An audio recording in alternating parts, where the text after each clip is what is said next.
nilai-nilai Pancasila yang ada dalam kehidupan sehari-hari. Seperti yang kita ketahui bahwa nilai Pancasila merupakan landasan atau pegangan bagi masyarakat Indonesia dalam berbangsa dan bernegara. Selain itu, sebagai keputusan serta kebijakan ataupun aktivitas yang dilakukan oleh pemerintah ataupun masyarakat Indonesia dalam berpedoman kepada Pancasila. Selain itu, Pancasila merupakan ideologi terbuka. Maksudnya di sini yaitu Pancasila dapat beradaptasi di segala zaman. Adaptasi di sini yaitu nilai-nilai Pancasila menggambarkan pola kehidupan masyarakat Indonesia. Oleh sebab itu, Pancasila sangat relevan di sepanjang zaman.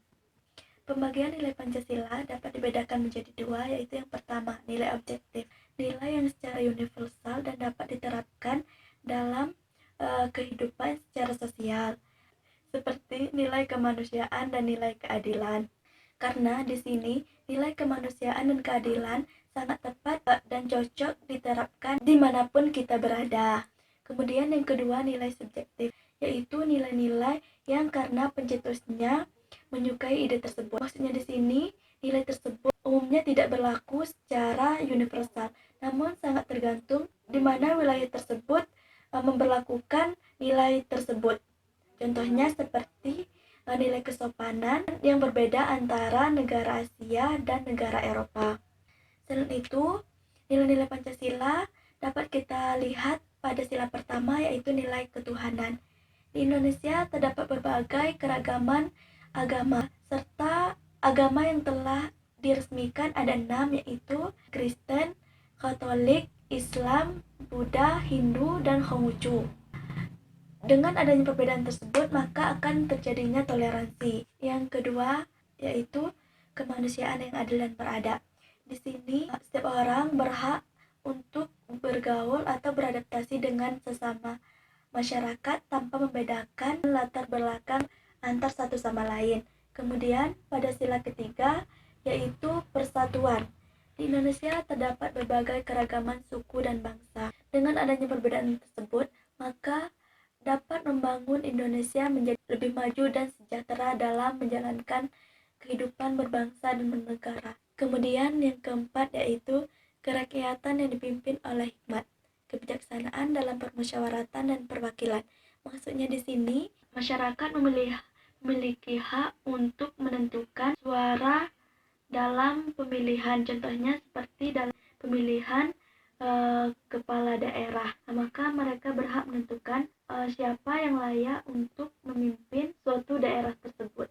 Kemudian yang kelima yaitu keadilan sosial bagi seluruh rakyat Indonesia. Maksudnya di sini setiap masyarakat berhak mendapatkan keadilan baik secara sosial, ekonomi maupun pendidikan tanpa adanya perbedaan ataupun diskriminasi.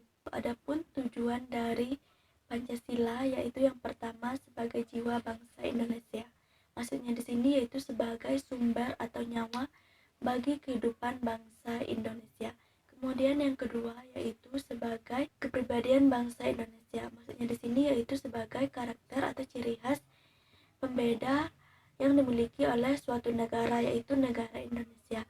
Yang ketiga yaitu sebagai sumber hukum. Maksudnya di sini yaitu dengan adanya Pancasila, maka semua peraturan atau hukum harus berpedoman atau berpatokan pada Pancasila serta tidak bertentangan dengan nilai-nilai Pancasila.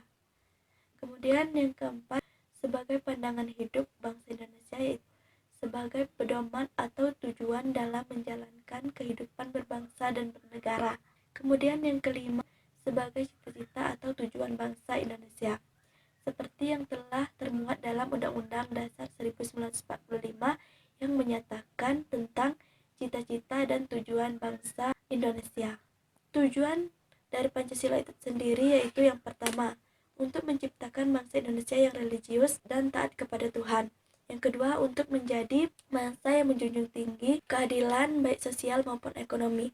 Yang ketiga, menjadikan bangsa Indonesia menghargai hak yang dimiliki oleh seseorang atau yang disebut juga dengan HAM atau hak asasi manusia. Yang keempat, untuk menciptakan bangsa Indonesia yang demokratis. Yang kelima, untuk menciptakan bangsa Indonesia yang mencintai tanah airnya. Mungkin itulah materi yang dapat saya sampaikan. Mohon maaf jika terdapat kesalahan. Assalamualaikum warahmatullahi wabarakatuh.